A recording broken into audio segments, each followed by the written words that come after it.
கர்த்தருடைய பரிசுத்த நாமம் மகிமைப்படுவதாக. ஆண்டவராகிய இயேசு கிறிஸ்துவ நாமத்தினாலே ஒவ்வொருத்தரையும் வாழ்த்தி வரவேற்கிறேன். இந்த நாளும் கூட நாம் தியானத்திற்கென்று எடுத்துக்கொள்ளப்பட்ட வேத பகுதியை பார்த்தீங்கன்னா, லூக்கா எழுதின சுவிசேஷம் 18வது அதிகாரம்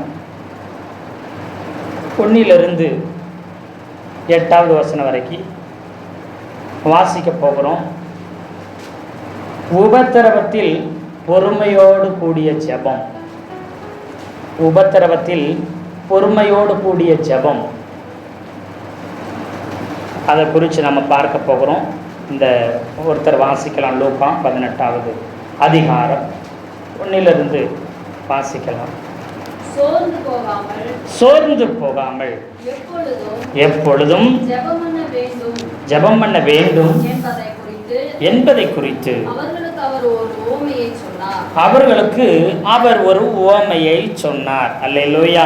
இங்கே ஆண்டவராகிய இயேசு கிறிஸ்து அங்கே சோர்ந்து போகாம ஜெபம் பண்ணணும் அப்படிங்கிற ஒரு உவமை அங்கே சொல்ல ஆரம்பிக்கிறார். பொதுவாகவே ஜெபம் என்பது கிறிஸ்தவ வாழ்க்கையில் மிக மிக மிக அவசியமானதாய் இருக்கிறது. கிறிஸ்தவத்தில் ஒரு முக்கியமானதாய், அத்தியாவசியமானது, அவசியமானது ஜெபம் என்பது இருக்கிறது.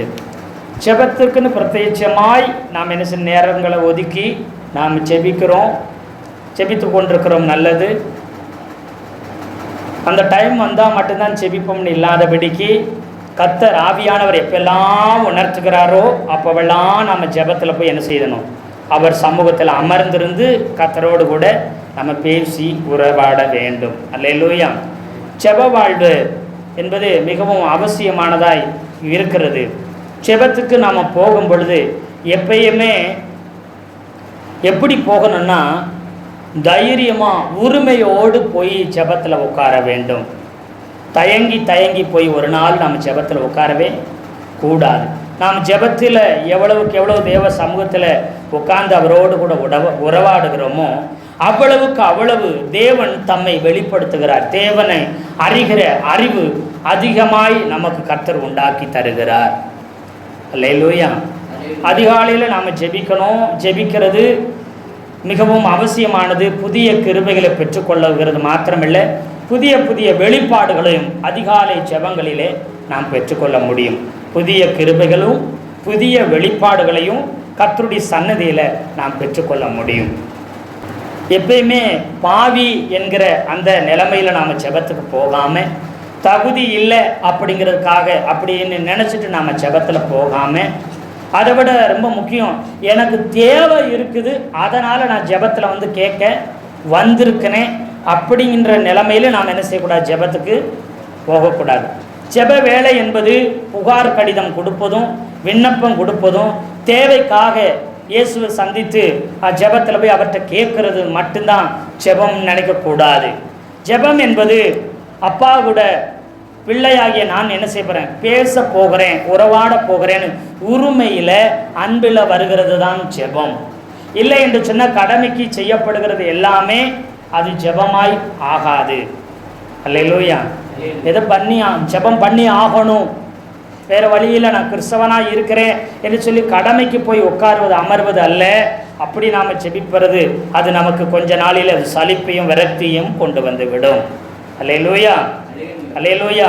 அப்போது நாம் எப்பயுமே அவருடைய பிள்ளைங்கிற உரிமையில் போகணும். குறைகள் இருந்தாலும் நம்மை பரிசுத்த ஆவியானவர் கழுவி சுத்திகரித்து நம்மை நிறுத்துவதற்கு வல்லவராய் அவர் நமக்கு என்ன செய்கிறார், இருக்கிறார் என்று சொல்லி அந்த விசுவாசத்தோடு தைரியத்தோடு நாம் என்ன செய்யணும், ஜெபத்தில் போய் அமர வேண்டும். அப்படி அமரும் பொழுது தான் நமக்கு குற்ற மனசாட்சியோ மற்ற எவையும் நம்மை தடுத்து நிறுத்தி சிந்தனையை திசை திருப்பி சோர பண்ணாது. விசுவாசம் இல்லாமல் நம்ம ஒரு நாள் கர்த்தரிடத்தில் பெற்றுக்கொள்ளவே முடியாது. நான் தகுதி இல்லை, நான் பாவி, எனக்கு ஆண்டவர் செவி கொடுப்பாரா செவி கொடுக்க மாட்டார் என்று சொல்லி யாராச்சும் ஜெபத்தில் போய் உட்காருவாங்களா? எனக்கு தகுதி இல்லைன்னு போய் என் ஜெபத்தையெல்லாம் கேட்பாரா அப்படி சந்தேகத்தோடு போகிறவங்க அவர் சமூகத்தில் சந்தோஷமாக ஜெபிக்க முடியுமா?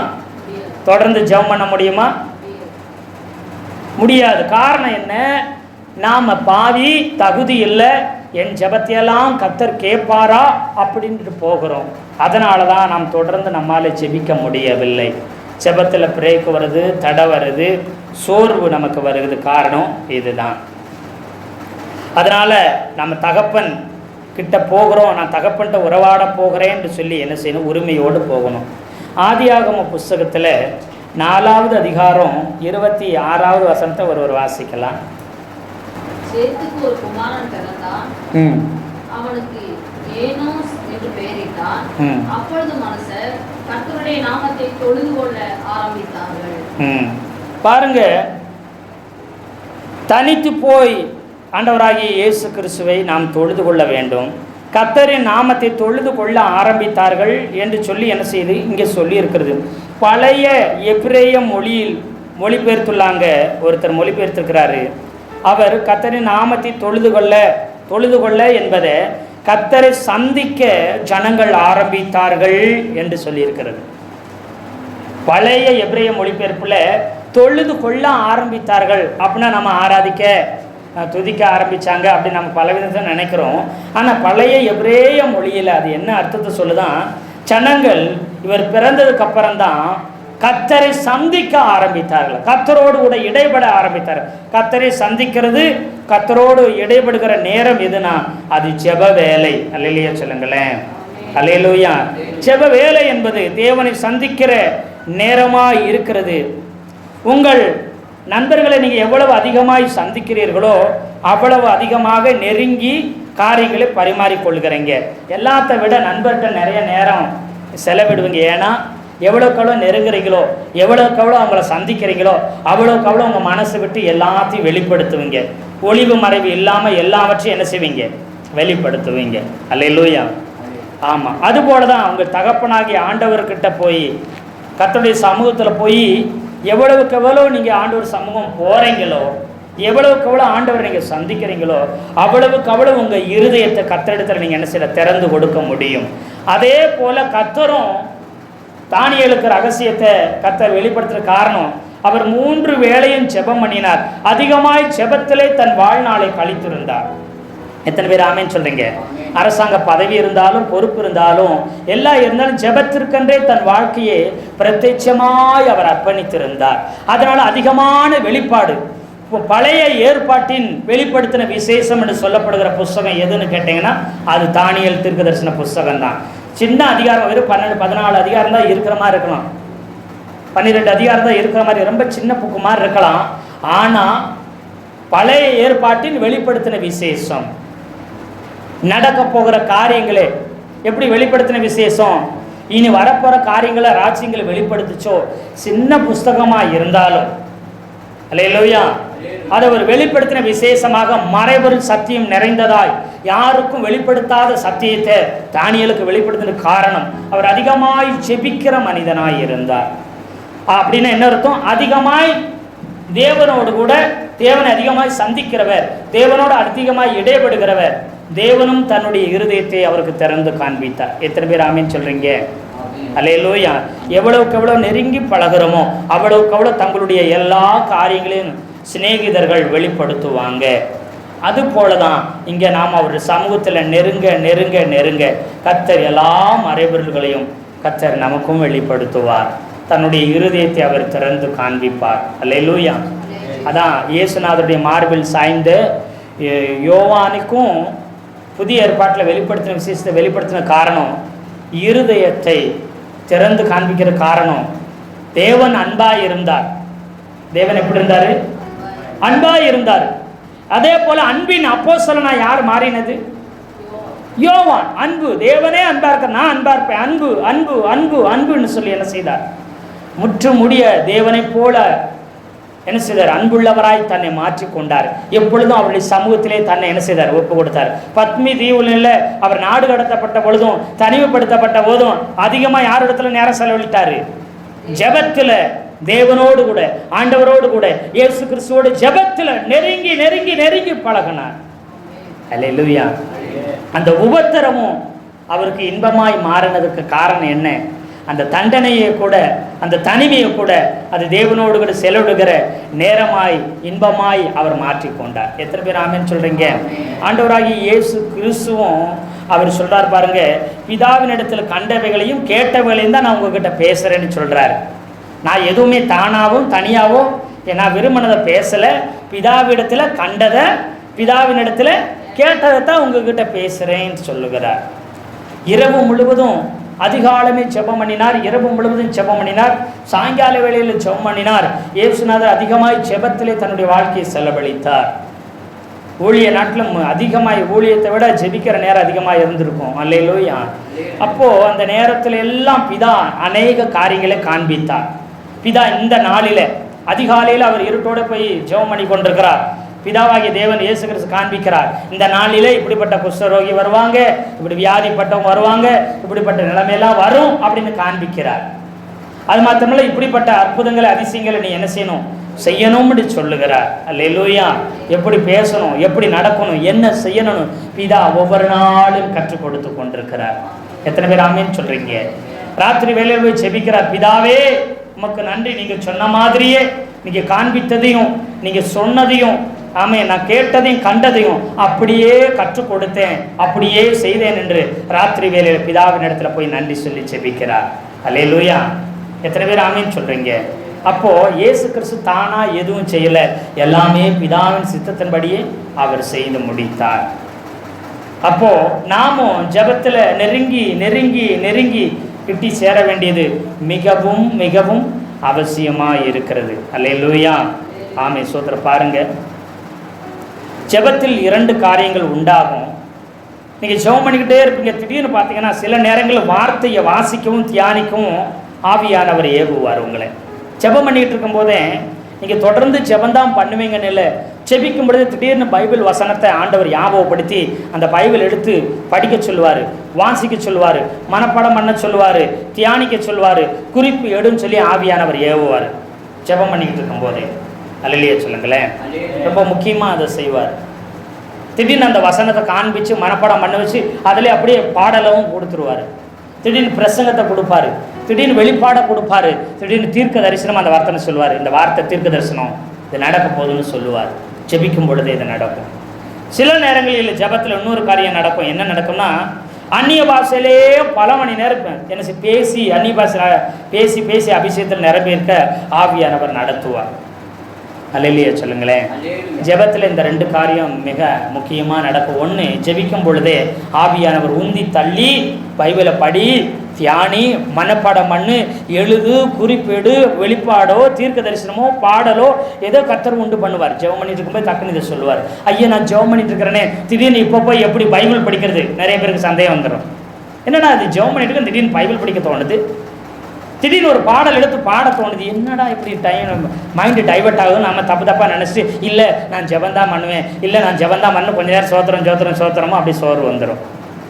ஆமாவா இல்லையா? அல்லேலூயா. இது ஆவியானவர் நடத்திக்கிறார். உடனே என்ன செய்யணும்? பைபிள் எடுத்து படிக்கணும். கர்த்தர் ஏதோ சொல்லிக் கொடுக்க போகிறார், வெளிப்படுத்த போகிறார், கற்றுக் கொடுக்கிறார், ஏதோ புதிதாய் நமக்கு தருகிறார் என்று சொல்லி உடனே இது பண்ணணும். ஒரு சில நேரம் அந்த காரியம் இந்த காரியம் சொல்லி செபிச்சுட்டு இருப்பீங்க, தேசத்துக்காக, ஜனத்திற்காக, ஊழியங்களுக்காக ஜெபம் பண்ணிட்டு இருப்பீங்க. எந்த வார்த்தையும் விடாமல் அந்நிய பாஷையிலேயே ஆண்டவர் ஜெபம் பண்ண பாரு. இன்னும் இது நம்ம அந்நிய பாஷையிலே ஜெபம் பண்ணுறவே, இந்தந்த ஜெப குறிப்புகளும் ஜெபம் பண்ண நினச்சமே, திடீர்னு அந்நிய பாஷையிலே ஜெபிச்ச இந்த ஜெப குறிப்புகளுக்கு எப்படி ஜெபம் பண்ணுறதுன்னு சொல்லி உடனே என்ன செஞ்சிருவோம்? அபிஷேகத்தில் இறங்கி அந்நிய பாஷை பேச நிறுத்திட்டு மறுபடியும் இந்த ஜெப குறிப்பு சொல்லி ஜெபம் பண்ணிட்டு இருப்போம். அப்புறம் பார்த்தா இந்த ஜெபம் ஓடாது. காரணம், ஆவியானவர் நடத்துறதை கூட நமக்கு நிறைய நேரம் என்ன செஞ்சுக்கிற முடியல, புரிஞ்சுக்கிற முடியல. இதெல்லாம் இந்த ஜெபத்தில் வருகிற அனுபவங்கள். இதெல்லாம் என்னென்ன, இந்த 2 காரியங்கள் அதிகமாக ஆவியானவர் ஏவுவார். இன்னும் பல காரியங்கள் இருக்கலாம், மெயினாக இந்த காரியங்கள். இது என்னன்னு கேட்டிங்கன்னா, இது ஆவியின் பிரமாணத்தின்படி கர்த்தர் நடத்துகிறார். அல்லேலூயா. இது என்ன பிரமாணமா? ஆவியின் பிரமாணத்தின்படி நம்மளை ஆண்டவர் நடத்திட்டு இருக்கிறார், ஆவியானவர் நடத்துகிறார். ஏசப்பாவுக்கு சோத்திரம் உண்டாவதாக. சோத்திரம். பாருங்க, இன்னொரு பிரமாணம் இருக்குது, நியாயப்பிரமாணம். நியாயப்பிரமாணம் என்பது என்ன? நமக்கு எப்பெல்லாம் நேரம் கிடைக்குதோ அப்போ என்ன செய்வோம்? நேரம் கிடைக்கும்போது ஜெபம் பண்ண தோணும்போது என்ன செய்வோம்? போய் உட்காந்து ஜெபம் பண்ணுவோம். ஒன்று இல்லைன்னா காலையில் சாயங்காலம் இப்படி டைமை ஃபிக்ஸ் பண்ணி வச்சுருப்போம். அந்த நேரம் போய் கடமைக்குன்னு ஜெபம் பண்ணணும்னு நேரத்தை ஒதுக்கியிருப்போம். அதனால் என்ன பண்ணி ஆகணும்? ஜெபம் பண்ணித்தான் ஆகணும்னு உட்காந்து வலுக்கட்டாயமாக ஜெபம் பண்ணிகிட்டு இருப்போம். என்ன செய்வோம், 2 அதிகாரம் வாசிப்போம், ஒரு 20 நிமிஷம் ஜெபம் பண்ணுவோம். சரி ஓகே, ஜெபம் முடிஞ்சிருச்சு, பைபிள் படிக்க முடிச்சு, ஒரு பாட்டு பாடிக்கிட்ட முடிஞ்சிருச்சு, அவ்வளோதான், கடமையை முடிச்சாச்சு. இது என்னன்னா நியாயப்பிரமாணம், இது ஆவியின் பிரமாணம் கிடையாது. அல்லையா சொல்லுங்களேன். இந்த நியாயப்பிரமாணம் கொஞ்ச நாளைக்கு உள்ள ஒளிஞ்சு போயிடும். நியாயப்பிரமாணம் என்ன செஞ்சிடும், தொடர்ந்து செஞ்சிருப்போம், திடீர்னு கேப்போம், திடீர்னு டயர்டாகும், சோர்வாகும், அப்படியே கட்டாயி போயிடும். இது நியாயப்பிரமாணத்தின்படி மாம்சக்கிரியின்படி நாம் செஞ்சிட்ருக்கிறோம், இது தொடர்ச்சியாக செய்ய முடியாது. ஆவியின் பிரமாணத்தின்படி ஆவியானவர் நம்மளை நடத்துவார் பாருங்க, மேலே சொன்ன மாதிரி நடத்தினார்னா அதில் அரை மணி நேரம் 1 மணி நேரம் தான் டைம் குறிச்சிருப்போம், ஆனால் 1.5 மணி நேரம் ஆகிருக்கும், 2 மணி நேரம் ஆகிருக்கும். ஆனால் நிறுத்துறதுக்கு தோணவே தோணாது, இன்னும் ஜெபிச்சிருக்கலாம் அப்படின்னு ஆர்வம் வாஞ்சிய வரும். இது ஆவியானவர் நம்மை நடத்திக்கிறான்னு அர்த்தம். அல்லேலூயா, அல்லேலூயா. இது உடனே வராது. ஜெபிக்க ஜெபிக்க ஜெபிக்க பழக பழக பழகத்தான் என்ன செய்யும், வரும். ஆவியானவர் தொடர்ந்து நம்மளை விட்டு கொடுக்கத்தான் நம்ம அப்படியே ஆவியானவர் நம்மளை பழக்க வைப்பார். அல்லேலூயா. விரல்களை கைகளை யுத்தத்துக்கும் போருக்கும் தாவீதை பழக்க வச்சாரு. ஒரு நாளே பழக்க வைக்கல, தொடர்ந்து பழக்க வைத்த மாதிரி ஜெபம் என்கிற ஒரு யுத்தத்து களத்திலையும் கர்த்தர் என்ன செய்கிறார், நம்மை பழக்க வைப்பார். அல்லேலூயா. ஒருத்தரை ஒரு நாள் பார்த்த உடனே அவங்ககிட்ட பல மணி நேரம் உட்காந்து நம்ம பேசுவோமா, முடியாது. அவங்கள பார்க்க பேச பழகத்தான் நேரமும் என்ன செய்யும், அதிகமாகும். ரொம்ப நேரம் அவங்கள்ட்ட செலவிட ஆரம்பிப்போம். இது உடனே வராது. அல்லேலூயா. ஆமாம், இதை நாம் பழக்குவிக்க வேண்டும். கர்த்தர் நமக்கு உதவி செய்வாராக. நிறைய நேரத்தில் கர்த்தர் என்னை அதை உணர்த்தணும், அந்த அபிஷேகத்தில் நடத்தணும், அந்த பிரசனத்துக்குள்ளே நடத்தி அவர் ஜெபிக்க வைக்கணும், அவர் என்னை நிரப்பணும், அப்போ நான் பண்ணுறேன்னு சொல்லுவோம். அப்படி ஒரு நாள் நடக்கவே, பிரசனத்தை உணரும் போது நான் ஜெபிக்கிறேன்னு ஒரு நாள் சொல்லாதீங்க. ஜெபிக்கத்தான் நம்ம பிரசனத்தையே உணர முடியும். அல்லேலூயா, அல்லேலூயா. ஆமாம், ஒரு நாள் ஜெபிக்கிறதுக்கு நமக்கு விருப்பம் வராது, ஜெபத்துக்கு தடை தான் வரும். பாருங்க, மோசேட்ட ஆண்டவர் சொல்லாரு, மோசே நீ மலை மேலே ஏறி வந்து நில்லு அப்படின்னு ஆண்டவர் சொன்னார். எங்கே வரணுமா, சீனாய் மலை மேலே நீ என்ன செஞ்சுட்டு வா, ஏறி வந்து நில்லு அப்படின்னாரு. இல்லை, மகிமையின் பிரசனம் சீனாய் மலையை மூடும், அப்புறம் வான்னு சொன்னார. நீ மலை மேலே ஏறி வந்து நில்லு, மகிமையின் பிரசனம் என்ன செஞ்சிச்சு, மூடுச்சு. எத்தனை பேர் ஆமேன்னு சொல்கிறீங்க? அல்லேலூயா. நாம தெய்வ சமூகத்தில் போகும்போது தான் மகிமையும் பிரசனமும் வல்லமையும் நம்மளை மூடும். நாம் நிறைய நேரம் ஆவியானவர் என்னை உந்து தள்ளி என்னை நிரப்பி கொண்டு போய் என்ன செய்யுங்க, மலை மேலே என்ன செய்யுங்க, அந்த சமூகத்தில் நிப்பாட்டுங்கன்னு சொல்லுகிறோம். அப்படி ஒரு நாள் நடக்க போவது இல்லை. அவர் சொன்னார், மேலே ஏறி வா, வந்து நில். எப்போ மலை மேலே மோசே ஏற ஆரம்பிக்கிறானோ அப்பொழுதே கர்த்தருடைய மகிமை, கர்த்தருடைய அக்கினி அந்த சீனாய் மலை முழுவதும் இறங்க ஆரம்பித்தது. பாருங்க, யாத்திராம புஸ்தகம் 19வது அதிகாரத்தில் 20வது வசனம். சீனாய் மலையில் உள்ள கொடுமுடியில் இறங்கின போது கர்த்தர் மோசேயை மலையின் கொடுமுடியிலே வரவழைத்தார். மோசே ஏறி போனான். அப்பொழுது கர்த்தர் மோசேயை நோக்கி, ஜனங்கள் பார்க்கிறதற்கு எல்லையை கடந்து கர்த்தரிடத்தில் வராதபடிக்கு அவர்களில் அநேகர் அழிந்து போகாதபடிக்கும் நீ இறங்கி போய் அவர்களுக்கு உறுதியாக எச்சரி. கர்த்தரின் சமூகத்தில் வருகிற ஆசாரியர்களும் கர்த்தர் தங்களுக்குள்ளே சங்காரம் பண்ணாதபடி தங்களை பரிசுத்தம் பண்ணிக்கொள்ள வேண்டும் என்றார். அப்பொழுது மோசே கர்த்தரை நோக்கி, மலையை சுற்றிலும் எல்லையை குறித்து அதை பரிசுத்தம் பண்ணுங்கள் என்று தேவரீர் எங்களை உறுதியாக எச்சரித்திருக்கிறீர். ஆகையால் ஜனங்கள் சீனாய் மலை மேல் ஏறி வர மாட்டார்கள் என்றார். கர்த்தர் போதும். இங்க பாருங்க, எங்க ஆண்டவர் சொல்றாரு, உன் ஜனங்களை எச்சரி, நீ மலை மேல ஏறி வா. அதான் மேலே வந்து சொல்றாரு, கீழே போய் ஜனங்களை வரவிடாத எல்லையை குறிக்கிறாரு. எல்லையை குறித்ததுக்கப்புறம் என்ன செய்கிறாரு, நீ மேலே ஏறிவான்னு சொன்னார். பார்த்தீங்கன்னா மோசே மலை மேலே வந்து நில்லுனாரு, கர்த்தருடைய மகிமை இறங்கியது. அதே போல் ஆசரிப்பு கூடாரத்துலையும் பாருங்கள், மோசேயை என்ன செய்வார், ஆசரிப்பு கூடாரத்துக்குள்ள வா அப்படிம்பாரு. வந்த உடனே மகிமையோடு மகிமையின் மேகமாக யார் இறங்கி வருவா?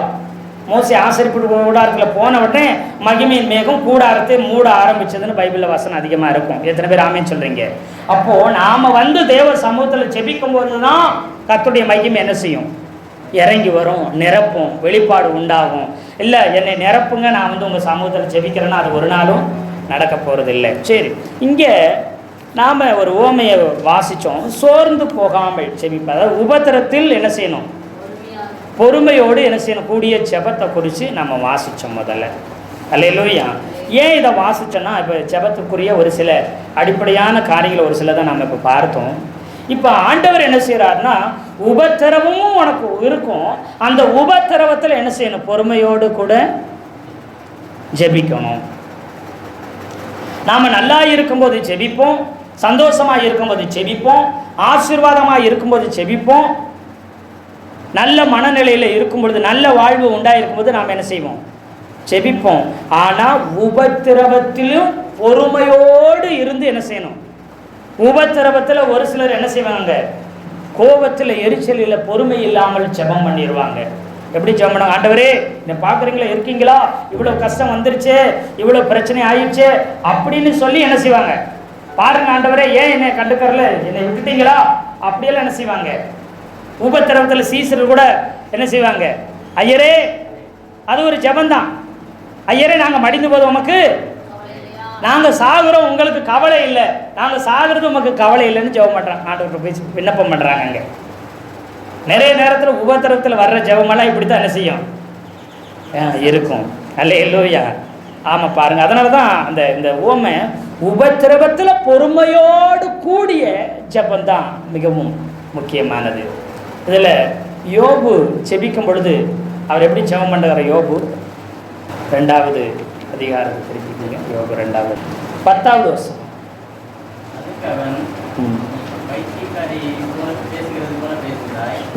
தேவன் கையிலே நன்மையை பெற்ற நாம் தீமையையும் பெற வேண்டாமோ என்றான். இவைகள் எல்லாவற்றிலும் யோபு தன் உதடுகளினால் பாவம் செய்யவில்லை, தன் உதடுகளினால் பாவம் செய்யவில்லை. அப்படி போட்டுக்க பாருங்க.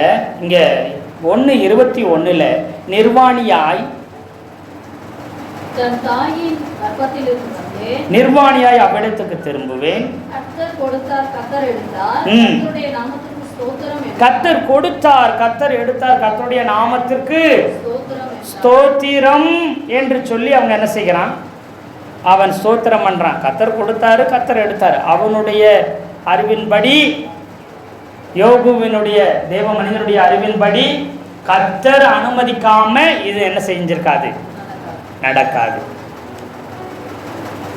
கர்த்தர் நான் கையில நன்மையை பெற்ற நாம் தீமையை பெற வேண்டாமான கர்த்தர் தீமை செய்வாரா? தீமை செய்கிறவர்களுக்கு கர்த்தர் என்ன செய்ய சொல்லியிருக்கிறாரு, நன்மை செய்யும் சொல்லி. கர்த்தர் தீமையை கொண்டு வரல. யோபுவுக்கு தேவனை குறித்த அறிவு இருந்தது, நன்மை தருவாருன்னு. ஆனா அந்த தீமை கர்த்தரால் வரப்படலை.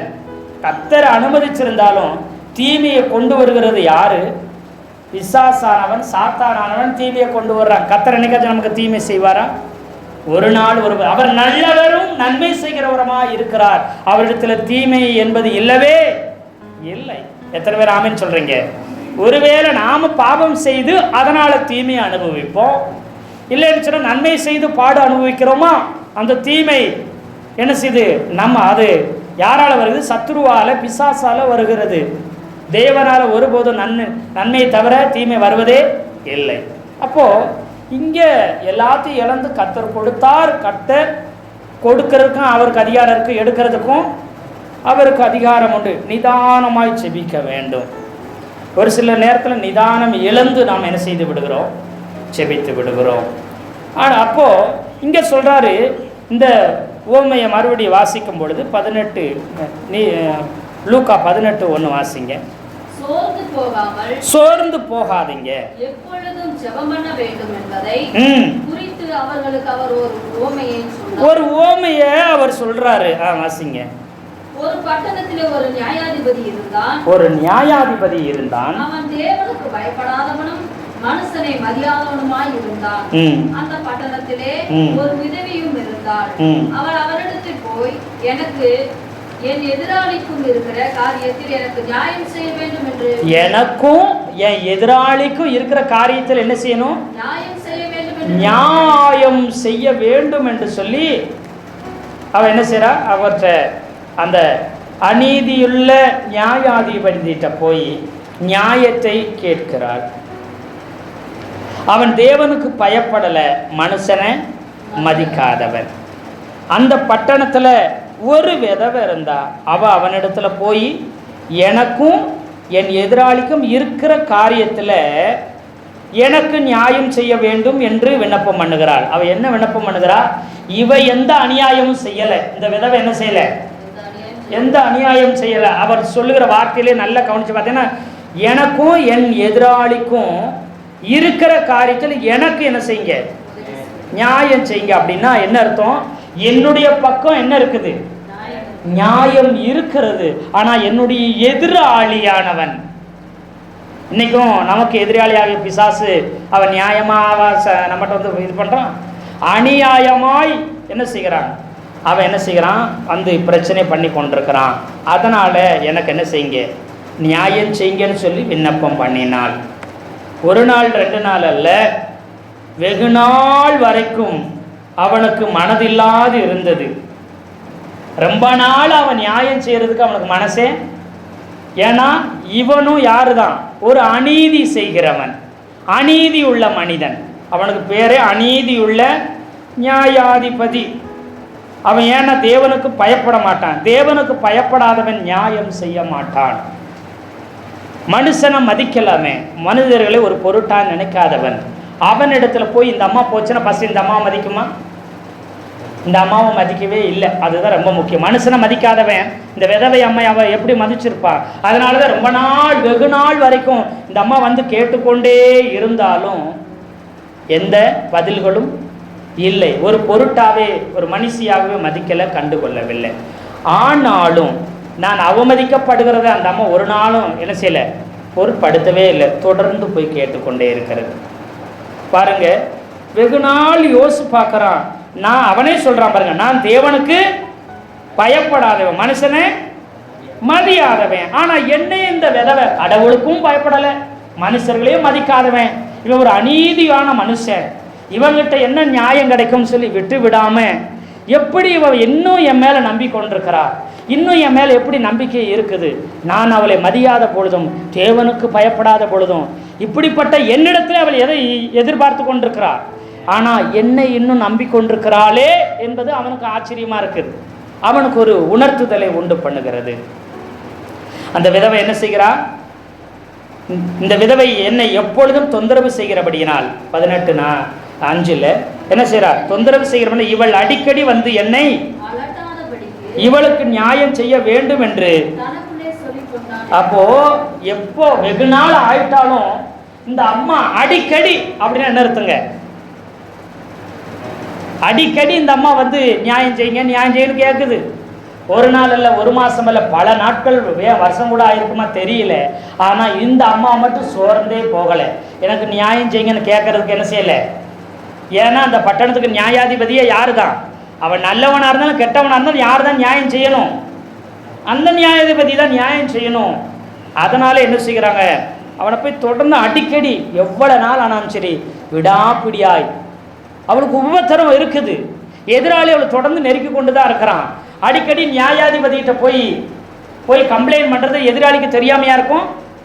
தெரியும். அவனும் ஏன் ஆளு தான், அந்த நியாயாதிபதி என்ன போடுதான், அவங்கிட்ட நியாயம் கிடைக்குமா அப்படி சொல்லி இவன் என்ன செஞ்சிருப்பான், நீ எவ்வளவுக்கு எவ்வளோ அங்கே போய் கம்ப்ளைண்ட் பண்ணுறியோ அவ்வளவுக்குன்னு நான் உன்னை உபத்திரப்படுத்துவேன், உன்னை தொந்தரவு பண்ணுவேன் அப்படிலாம் சொல்லியிருக்கலாம், செஞ்சிருக்கலாம். ஒருவேளை அது வேதத்தில் சொல்லப்படலை. ஆனாலும் இவன் அடிக்கடி வந்து என்ன செய்து கொண்டே இருக்கிறா. சரிங்க, இப்படி கம்ப்ளைண்ட் பண்ணதுக்கு அப்புறம் எதிராளி அவளை தொந்தரவு பண்ணலைன்னா திரும்ப வந்து கம்ப்ளைண்ட் பண்ணியிருப்பாங்களா? அவன் நெருக்குறான். ஆனாலும் உபத்திரவம் அதிகமானாலும் அவள் உறுதி ஒரு நாளும் குறையவே இல்லை. எத்தனை பேர் ஆமேன்னு சொல்றீங்க? அப்போ நம்ம ஜெபம் என்ன செய்ய வேண்டும் என்று சொன்னா, உபத்திரவத்திலையும் நம்ம பொறுமை காக்கணும், நிதானத்தை இழக்கக்கூடாது. அப்படி நிதானத்தை இழக்காம பொறுமையோடு உபத்திரவத்திலையும் நாம ஜெபிக்கும் பொழுது நிச்சயமாக பதில் வரும். இங்க சீக்கிரத்துல அந்த நியாயாதிபதி என்ன செய்கிறான் பாருங்க. நான் சீக்கிரத்துல என்ன செய்யணும், இவளுக்கு நியாயம் செய்யணும் அப்படிங்கிற பாருங்க. 6ஆம் வசனம், பின்னும் கர்த்தர் அவர்களை நோக்கி, அந்த நியாயாதிபதி அநீதியுள்ள நியாயாதிபதி சொன்னதை செஞ்சிச்சு பாருங்க.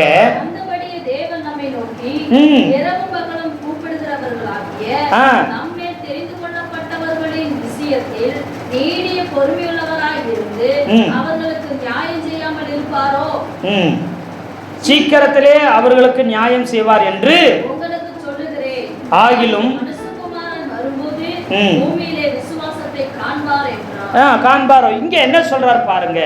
இப்போ இவர் சொல்றாரு, இந்த அநீதி உள்ள நியாயாதிபதியே சொல்றதை சிந்திச்சு பாருங்க.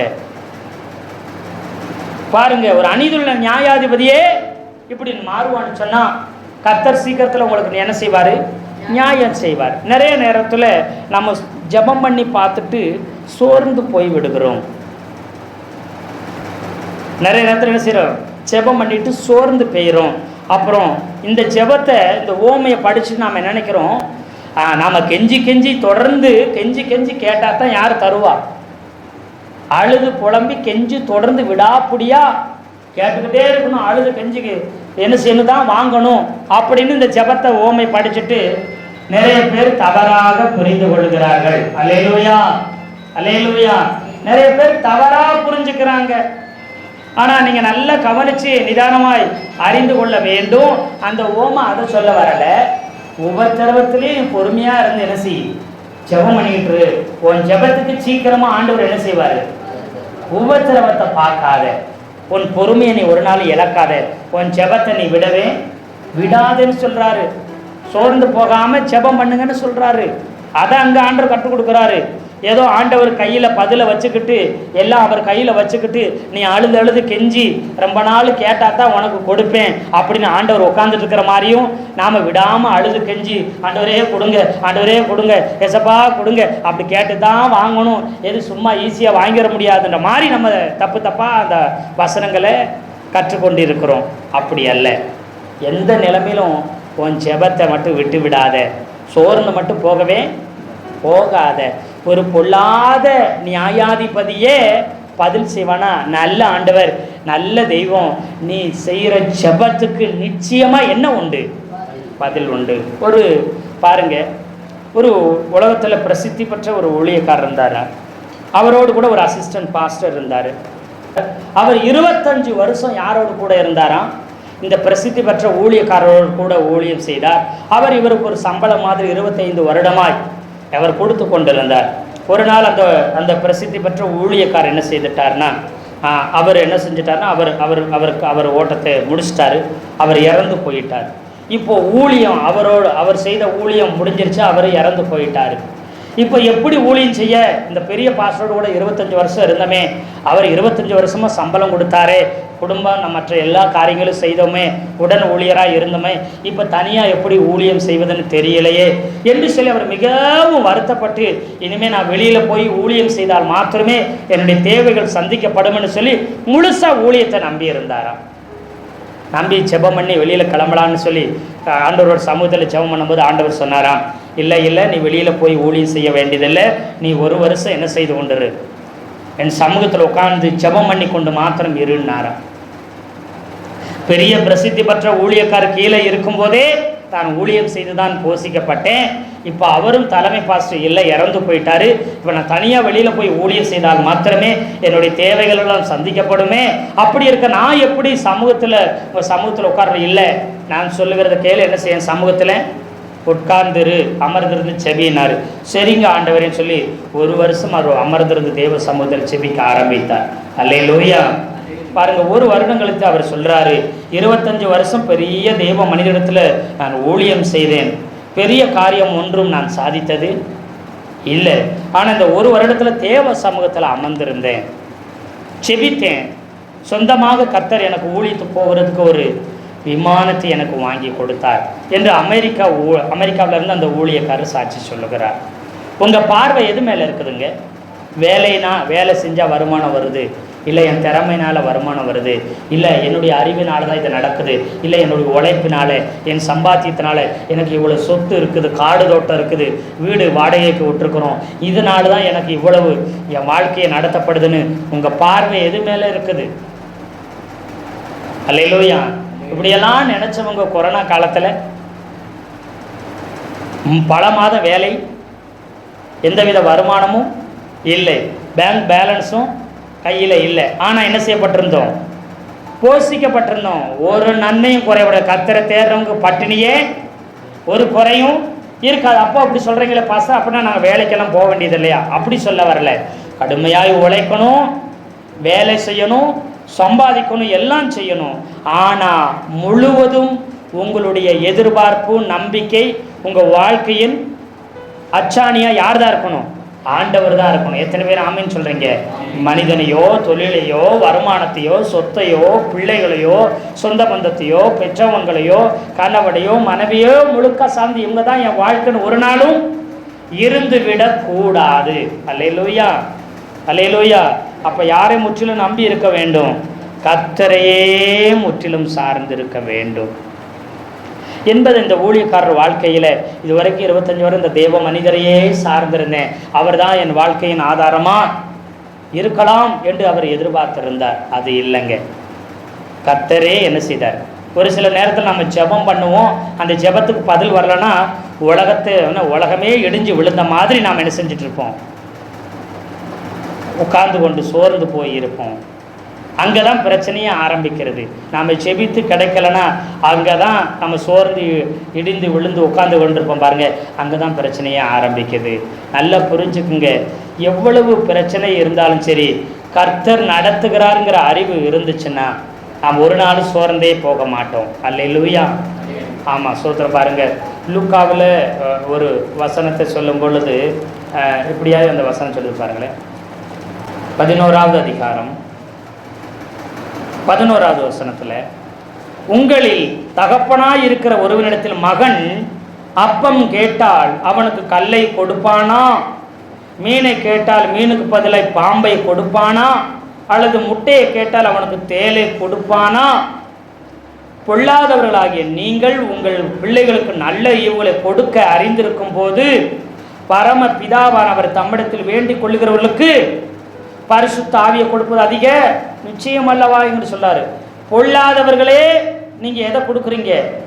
நல்ல ஈவுகளை கொடுக்குறீங்க. அப்போ பரம தகப்பன் நீங்க ஜெபம் பண்ணி கேட்கும் பொழுது அதை விட பெஸ்டானது, சிறந்ததை கொடுப்பா. எத்தனை பேர் ஆமீன் சொல்றீங்க? அல்லேலூயா. ஆனா இது தெரியாததுனால தான் எனக்கு தரமாட்டார், எனக்கு இது கிடைக்காது அப்படி நாம் நினைக்கிறதுனால தான் சோர்ந்து போகிறோம். கேட்ட உடனே கிடைக்கணும்னு நினைக்கிறோம், ஆனால் நிறைய நேரத்தில் கிடைக்காதனால எனக்கெல்லாம் ஆண்டவர் தரவே மாட்டார்னு நினைக்கிறோம். அது மிகவும் தவறான காரியம். ஏன்னு நீங்கள் நல்லா கவனித்து பாருங்களேன். ஒரு 3ஆம் வகுப்பு 4ஆம் வகுப்பு படிக்கிற பையன் ஒரு காரு கேட்குறான், ஒரு பைக்கு கேட்குறான், பெரிய பைக்கு. வாங்கி கொடுத்துருவீங்களா? ஏன் வாங்கி கொடுக்க மாட்டீங்க? ஒன்று 18 வயசுக்கு மேலே இல்லாமல் என்ன செய்யக்கூடாது? ஆமாம், வாகனத்தை மோட்டார் சைக்கிளை ஓட்டக்கூடாது, அதனால் வாங்கி கொடுக்கக்கூடாது. ரெண்டாவது, இந்த சின்ன குழந்தை அந்த வண்டியை ஓட்டுனா, அந்த சின்ன பையன் வண்டியை ஓட்டுனா அதை ஓட்டுகிற பக்குவமும் அனுபவமும் திறமையும் அவங்ககிட்ட என்ன செய்யலை, இல்லாதனால ஆக்சிடெண்ட் ஆகிரும், அவன் உயிருக்கு ஆபத்து வந்துடும். இல்லை அவனால் யாருக்காச்சும் உயிர்களுக்கு ஆபத்து வந்துடும். வண்டி என்ன செஞ்சிடும்? ஆமாம், வண்டியை இழக்கணும், உயிரையும் இழக்கணும், அப்புறம் பெரிய பிரச்சனையெல்லாம் வரும். ஒரு சில நேரத்தில் பெரியவங்களாக இருப்போம், நாம் ஆண்டவரே எனக்கு காரு கொடுங்க, அதை கொடுங்க, அவங்களுக்கு இருக்க எனக்கு இல்லைன்னு நம்ம ஜெபம் பண்ணி கேட்போம். ஆண்டவர் அந்த ஜெபத்துக்கு தரமாட்டார், பதில் தரமாட்டார். நாம் நினைக்கிறோம் நமக்கெல்லாம் ஆண்டவர் என்ன செய்ய மாட்டார், இவங்களுக்கு காரை கொடுப்பாரு, அவர்களுக்கு என்ன செய்வார், காரை கொடுப்பார். நமக்கு காரு ஒரு சின்ன காரு கூட, ஒரு செகண்ட்ஸ் காரு கூட ஆண்டவர் இவ்வளோ காலமாக ஜெபம் பண்ணியிருக்கேன்னு தரலையே நம்ம நினைப்போம். வாயை திறந்து வச்சு சொல்லுவோம், உங்களுக்கெல்லாம் ஆண்டவர் கார் வந்திருக்காரு, எங்களுக்கெல்லாம் தருவாரா அப்படின்னால சொல்லக்கூட செஞ்சுருப்போம். காரணம் என்ன தெரியுமா? கர்த்தர் காரை தருகிறதுக்கு அவர் ஒரு பிரச்சனை இல்லை, ஆனால் அந்த காரை பராமரிக்கிறதுக்கு, அந்த காரை பயன்படுத்துறதுக்குரிய அளவுக்கு நமக்கு என்ன இருக்கணும்? வருமானம் இருக்கணும். ஆரம்பத்தில் ஆண்டவர் எனக்கு சைக்கிள் கொடுத்துருந்தார், அது சைக்கிளை வச்சிருக்கிறதுக்குரிய காரியத்தை கர்த்தர் எனக்கு செய்தார். அடுத்து பார்த்தா திருமணம் ஆனோன்னு சைக்கிளில் எங்கேயும் போக முடியாது, அதிகமாக போக முடியாதுன்னு சொல்லி ஆண்டவர் டிவிஎஸ் 50 ஆண்டவர் என்ன செய்தார், கொடுத்தார். அந்த டிவிஎஸ் 50 கொஞ்ச நாள் ஊழியத்தை, ஆரம்ப நாட்களில் ஊழியத்தை செய்து கொண்டிருந்தோம். அப்புறம் கர்த்தர் என்ன செய்தார், ஆசீர்வதிக்க ஆரம்பித்து அப்புறம் ஒரு மேலே எக்ஸல் கேவி 200 என்ன செய்தார், ஆண்டவர் கொடுத்தார். அல்லையே சொல்லுங்களேன். முதல்ல சைக்கிளில் போகும்போது இந்த வெள்ளப்பயிலுக்குள்ளேயே லோக்கலுக்குள்ளேயே என்ன செய்துக்கிட்டு இருந்தோம், சின்ன சின்ன ஊழியங்களை வீடு சந்திப்பாக நான் செய்தோ சின்ன சின்ன காரியங்களை செய்து கொண்டிருந்தேன். டிவியை சுற்றி வந்தால் அதை விட கொஞ்சம் தூரத்தில் ஒரு முத்தூர் அப்படி ஒரு 5 கிலோமீட்டர் 10 கிலோமீட்டர் 15 கிலோமீட்டருக்குள்ள உள்ள இடங்களை இடம் செய்து கொண்டிருந்தோம், ஊழியம் செய்து கொண்டிருந்தோம். அல்லேலூயா சொல்லுங்களேன். இப்போது வெளியில் போய் நிறைய தூரத்தில் போய் ஆண்டவர் அந்த ஊழியங்களை காங்கையும் அப்புறம் மூலனூர் அப்புறம் ஒரு சில ஊர்களை ஆண்டவர் என்ன செய்கிறார், தூரமாய் முத்தூர் போன்ற ஒரு சில ஊர்களில் போய் ஒரு சில ஊழியத்தை வாய்ப்பு ஆண்டவர் கொடுத்து ஊழியம் செய்ய வைக்கிறார். அல்லேலூயா சொல்லுங்களேன். இப்போ காரில் போய் ஊழியம் செய்கிற அளவுக்கு ஆண்டவருடைய பணி வேலையின் எல்லை என்ன செய்யப்படலை, விஸ்தாரப்படலை, விரிவாக்கப்படலை. அப்பொழுது அவருடைய ஊழியத்தின் பணியின் எல்லை அதிகமாகும் போது அப்போ என்ன செய்வார், காரை கொடுப்பார். அதுக்குள்ளே ஆண்டவரே எனக்கு காரை கொடுங்க, எனக்கு காரை கொடுங்க, எனக்கு காரை கொடுங்கன்னு அவசரப்பட்டு வாங்கினா அது எது ரிப்பேர் ஆச்சுன்னா அதுக்கு பெட்ரோலோ டீசலோ போட முடியாமல் என்ன செய்யணும், எதுக்கு தக்கன வருமானமும் ஆசீர்வாதமும் நம்மிடத்தில் இல்லாமல் பொருளாதாரம் உயர்வு இல்லாமல் கஷ்டப்பட்டு கடைசியில் ஏன் தான் வண்டியை வாங்கணும்னு சொல்லி 1க்கு 2 விற்று கடன் படுறது கர்த்தர் ஒரு நாள் விரும்பவே இல்லை. ஒரு பொருளை கொடுக்க போறாருன்னா ஃபர்ஸ்ட் அதற்குரிய நன்மைகளை, அதற்குரிய ஆசீர்வாதத்தை, அதற்குரிய ஞானத்தை, அதற்குரிய எல்லாவற்றையும் கர்த்தர் கொடுத்து தான் அடுத்து கொடுப்பாரு. எத்தனை பேர் ஆமென் சொல்றீங்க? அல்லேலூயா சொல்லுங்களேன். அவங்கெல்லாம் கார் வச்சுக்கிறாங்க, நீங்கள் என்னங்க கவர்மெண்ட் வேலைக்குறீங்க, நீங்கள் என்னங்க பிஸ்னஸ் பண்ணுறீங்க, நீங்கள் எவ்வளவு பெரிய ஆளுங்க, உங்கள் மரியாதைக்கு ஒரு கார் இருக்க வேண்டாமா அப்படி சொல்லி நிறைய பேர் உசுப்பேற்றுவாங்க, பார்த்துருக்கீங்களா? ஆனால் ஆண்டவருக்கு தெரியும், நீங்களும் அதை நம்பி ஆண்டவரே அப்படி ஜெபம் பண்ணுவீங்க. ஆனால் இன்னும் தரலையே, அப்போ என் ஜெபம் தவறான ஜெபம் நீங்கள் நினைக்கக்கூடாது. இல்லை என் ஜெபத்தை ஆண்டவர் கேட்கவே மாட்டார் முடிவுக்கும் விரக்திக்கும் வந்துடவும் கூடாது. அல்லேலூயா. ஏற்ற நேரத்தில் கர்த்தர் பதில் தருவார் என்பதில் நாம் அறிந்து கொள்ள வேண்டும். அல்லேலூயா. ஆனால் ஜெபம் பண்ணுகிறோம், ஒரு சில நேரத்தில் ஒரு மாதத்துக்குள்ளேயோ ஒரு சில வருடங்களுக்குள்ளேயோ நடக்கலாம், ஒரு சில வாரங்களுக்குள்ளே கூட நடக்கலாம். அல்லேலூயா. தாவீது ஒரு இடத்துல பார்த்தீங்கன்னா, சாமுவேலில் தாவீது ஒரு இடத்துல கேட்குறாரு, நான் யூதா பட்டணத்திற்கு போகலாமான்னு கேட்டால் இப்போ நீ போக வேண்டாம் என்று சொல்லி ஆண்டவர் சொல்லுகிறார். இப்போ நீ என்ன செய்ய வேண்டாம், போக வேண்டாம்னு கர்த்தர் சொல்லுகிறார். அதே போல் பவுல் ஒரு சில இடங்களில் ஜெபிக்கும் போது நீ என்ன செய்ய வேண்டாம், போக வேண்டாம், தீர்க்கதரிசனம் நீ அப்படி போகாமல் இப்படி என்ன செய் போ அப்படி சொல்லி ஒரு சில இடத்துல கர்த்தர் சொல்லுகிறார். எத்தனை பேர் ஆமீன் சொல்கிறீங்க? அல்லேலூயா. போக வேண்டாம் இப்போ செய்ய வேண்டாம்னு சொன்னால் எப்பயுமே செய்ய வேண்டாம்னு சொன்னதா அர்த்தம் கிடையாது. இப்போ கிடையாதுன்னு சொன்னால் இனிமே எப்பயும் கிடையாதுன்னு தவறாக நம்ம ஒரு நாள் என்ன செஞ்சிடக்கூடாது, நினைச்சிடவே கூடாது. எத்தனை பேர் ஆமீன் சொல்கிறீங்க? அல்லேலூயா. பாருங்க, இயேசுநாதர் பெத்லகேமில் பிறந்திருந்தாலும் அவர் எங்கே தான் வாழ்ந்தார், நாசரேத்தில் வாழ்ந்தார். ஏன் நாசரேத்தில் வாழ்ந்தார்னு பார்த்தீங்கன்னா, இந்த நாசரேத்து என்கிற ஊர் அவர் வாழ்கிறதுக்கு வளர்ந்ததுக்கு காரணம் உண்டு. அங்கே ஒரு நாசரேத்து ஊர் பக்கத்தில், அந்த ஊரை விட்டு வெளியில் வந்தாலே ஒரு பெரிய பள்ளத்தாக்கு இருக்குதான். இஸ்ரவேல் நாடு கிட்டத்தட்ட 40 கொடைக்கானலுக்கு சமம், அத்தனை மலைகள் இருக்குமா இஸ்ரவேல் நாட்டில். மலையும் குன்றுகளும் பள்ளத்தாக்கில் நிறைஞ்ச இடம் அது. கொடைக்கானல் மாதிரி மலை அப்படி என்ன செய்யுது, அப்படியே உள்ள இடம். சமதள பூமியை அதிகமாக பார்க்க முடியாத தேசம் அது. அப்படிப்பட்ட தேசத்தில் இந்த நாசரேத்து ஒரு பக்கத்தில் மட்டும் ஒரு பெரிய என்ன செய்தான், பெரிய பல கிலோமீட்டர் அளவுக்கு ஒரு பெரிய மைதானம் இருக்கிறது, சமதள பரப்பு இருக்குதான். அது பக்கத்தில் நாசரேத்தூர் இருக்குதான். அங்கே தான் வெளிப்படுத்தின விசேஷத்தில் சொல்லியிருக்குது, கடைசி யுத்தம் நடக்கும், இயேசு கிறிஸ்துவுக்கும் அர்மகதோன் யுத்தம் நடக்கும். அல்லேலூயா, அல்லேலூயா. அந்த ஒரு பகுதி மட்டும்தான் சமதளமாக இருக்குதான். அவ்வளோ பல கிலோமீட்டரில் அவ்வளோ பெரிய இடம் சமதளமாக இருக்குது. அது ஆண்டவருக்கு தெரியும். ஏன்னா அங்கே தான் என்ன செய்த போது பல வருடங்கள் கழித்து உலகத்தின் முடிவு யுத்தம் அந்த அர்மகதோன் தான் நடக்க போகுதுன்னு தெரியும். அதனால் அவர் அப்பயே ஜெபம் பண்ணாராம். தன் பூமியில் வாழ்நாள் அங்கே வாழ்ந்திருக்கும்போது, அவர் உயிரோடு இருக்கும்போது காலையில் எழுந்து வனாந்தர மார்க்கமாய் போய் ஜெபம் பண்ணாருக்கார் பார்த்தீங்களா. அது எல்லாமே அந்த அர்மகதோன் யுத்தம் நடக்க போகிற பள்ளத்தாக்கில் போய் ஜெபம் பண்ணினாராம். பல ஆயிரம் வருஷத்துக்கு அப்புறம் நடக்க போகிறதுக்காக பல ஆயிரம் வருஷத்துக்கு முன்பதாகவே இயேசுநாதர் ஜெபம் பண்ணினாராம்.